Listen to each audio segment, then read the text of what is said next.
Dragi svi koji gledate moj video, evo, budući da sam imala prilike biti kod nas doma, pa sam, eto, tako malo se drugačije uredila za tu priliku. Evo da još jednom iskoristim to što sam bila kod nas doma, ali ovaj put da vam to što želim reći kažem o jednoj drugoj temi, a to je kako s kolerikom, zašto kolerik, zašto funkcionira odnos kolerik i žrtva. Često sam kroz svoju praksu slušala i razgovarala s ljudima koji su žrtve kolerika, koji dolaze preplašeno, uplakano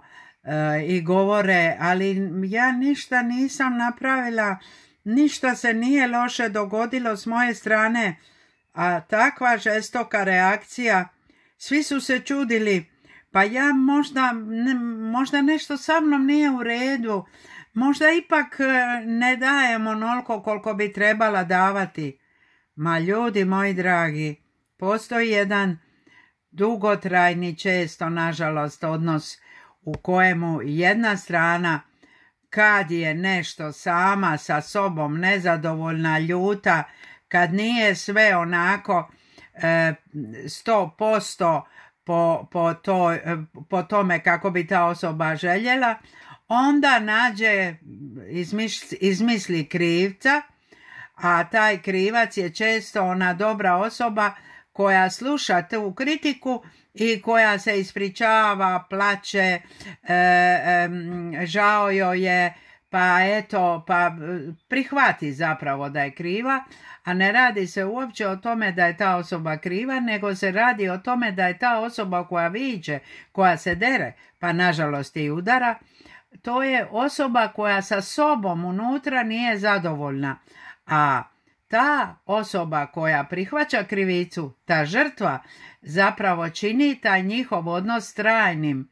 ili dugotrajnim. Jer ta osoba koja je sad bivala navikana se nada, čezne i posebno doživljava one lijepe trenutke u kojim trenucima je ta inače ljuta osoba sada nježna, blaga,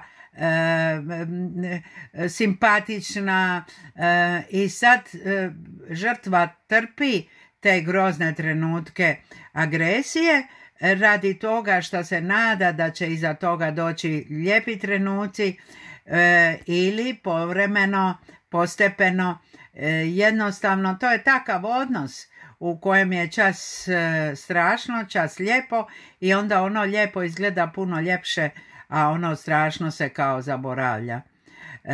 Kolerik, nagla osoba, ili kako bismo običnim rječnikom rekli osoba koja ima ružnu narav i za svaku sitnicu se dere, je neko ko treba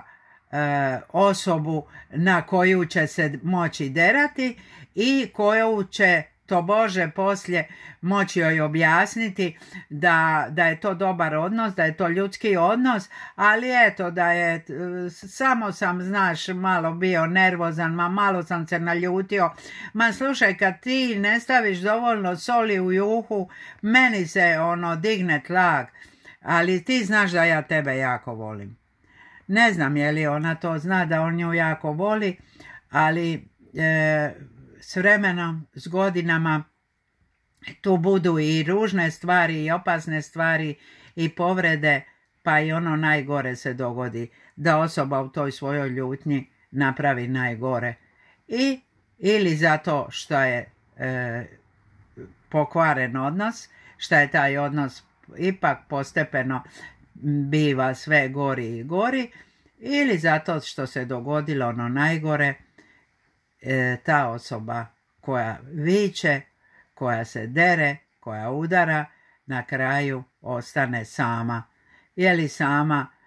u kući ili je sama na jednom drugom mjestu gdje su je smjestili nakon strašnog čina. To je sada pitanje, ali u svakom slučaju mnoge žrtve,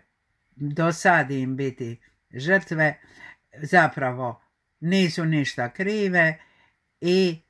pomalo same ili uz pomoć stručnjaka uvide da taj odnos nema smisla.